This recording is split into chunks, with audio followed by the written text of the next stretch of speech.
Bitcoin runs at approximately 10 minutes, meaning every 10 minutes one block is generated. Now, a lot of other cryptocurrencies have, let's say, made some changes. They have made it faster, they have made it more usable, because right now, you see, in order for one transaction to be completely valid, it requires a certain amount of verifications of this particular transactions, and each one of these verifications is happening as each one of the blocks is signed.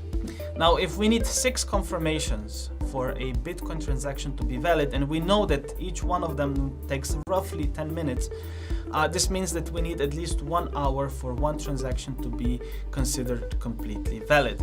Now, 1 hour for a transaction, we can, let's say, compare this to a banking system. This is relatively fast. However, it is not completely usable for somebody who wants to make a purchase in the store, right? If we want to have, let's say we want to buy a piece of meat and we're paying for it with Bitcoin, then we are not going to wait in front of the cash register for another 1 hour just to be sure that the transaction has been confirmed.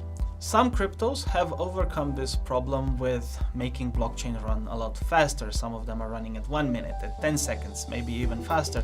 However, this requires also quite a lot deeper knowledge on how blockchain works and why is this not necessarily advisable. This is quite an advanced thing to understand already, but we do have to understand that not everybody in the world have exactly the same speed of internet. So whenever there is a broadcast of a new block that has been found, this takes a little bit of time. Of course, we're talking about milliseconds that the whole community will acknowledge that this has been done. Now, how blockchain works is it will consider a valid block the one that has been found first. Yeah, this means that has the least of each.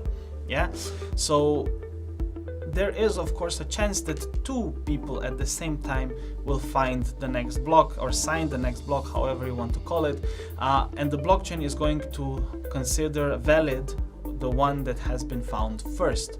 Now, you might understand that if this is happening too fast, a lot of wallets are going to become too confused because the blocks are going to be generated too fast for the entire network to understand, or let's say for entire network to know about these blocks being found. So for this reason, for example, Bitcoin takes a little bit longer for one block to be found. On the other hand, Ethereum requires approximately 18 seconds for each block to be found, which is already very, very fast.